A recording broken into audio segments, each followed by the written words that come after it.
Scholastic Audio presents Heroes by Alan Gratz. Read by Pete Cross.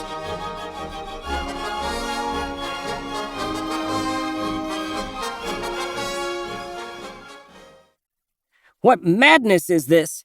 Stanley said. He was trying to use his comic book voice, but it came out strained. "Why are our two plucky heroes cutting up their butts on the bottom of a battle wagon as Japanese planes wreak havoc on the American Armada?" It was madness. What were Stanley and I doing here? Not just visiting the Utah, but living on Ford Island, living in Hawaii. Why weren't we safe back on the real mainland, in the United States, far away from all this danger? "Frank, wait," Stanley said, stopping mid-scoot on the hull. "What? No!" I cried. What was he doing? He was going to get us killed. "Stanley, we have to keep going." "No! Listen," Stanley said, putting his ear to the hull. "I hear something." I blinked and put my ear to the slimy hull. I could barely hear it over the roar of the Zeros and the rat-a-tat-tat of machine gun fire. But Stanley was right. There was something there. Something small and metallic sounding, clanging on the inside of the hull right underneath us. Tonk, tonk, tonk. Tonk, tonk, tonk. I grabbed Stanley's arm. "It's Morse code. Like from our Sentinel of Liberty kit." We'd both mailed in the application forms from our Captain America comics to join the Sentinels of Liberty, the greatest army of red-blooded young patriots ever assembled under one flag. For 10 cents each, we'd received a metal badge and an official membership card. On the back of the card were the dots and dashes of the Morse code alphabet, which we had dutifully learned and practiced. We listened again. Tonk, tonk, tonk. Tonk, tonk, tonk. Tonk, tonk, tonk. "That's SOS!" we cried in unison. I rapped on the hull with my knuckles, not in Morse code, but randomly, just to see if anyone responded. Almost immediately, more tonking rang through the metal wall, frantic and urgent. "There are sailors trapped inside the ship," I said. "We gotta help," said Stanley. He looked around desperately, but there were no windows or doors or hatches. Just solid metal. This part of the Utah was normally underwater. "Where's Brooks?" I cried.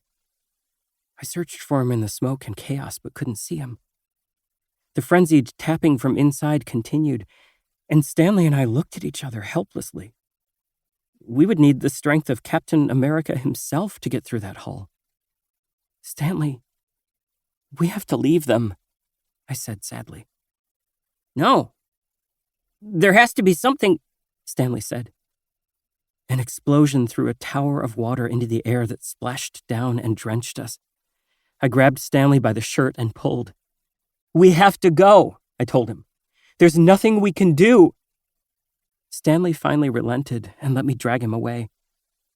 As we scooted the rest of the way down the hull, I tried not to think about the men trapped inside the Utah. Which of course meant that all I thought about was the men trapped inside the Utah. Had they closed an interior hatch to get away from the rising water and sealed themselves in with only that air to breathe? Or was the water rising even now in their compartment as the ship continued to founder?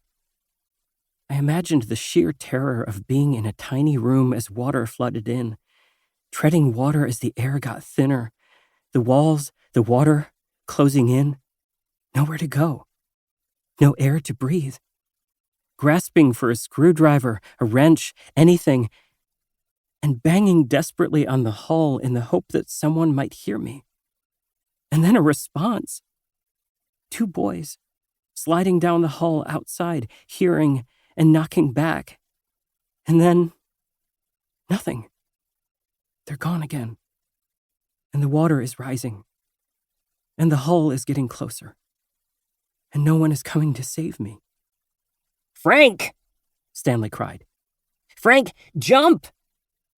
I blinked, coming out of my spiraling thoughts like being awakened from a deep sleep. I was outside the Utah, not trapped inside it, and we'd reached the water at last. Stanley stood to jump into the harbor when suddenly the Utah shuddered. There was a sickening, gut-shaking crunch, and Stanley fell gracelessly into the water, arms and legs flailing. I held on as the Utah shifted, groaned, and finally settled, belly up. As impossible as it was, the Utah had officially sunk. "Come on!" Stanley called from the water, and I jumped.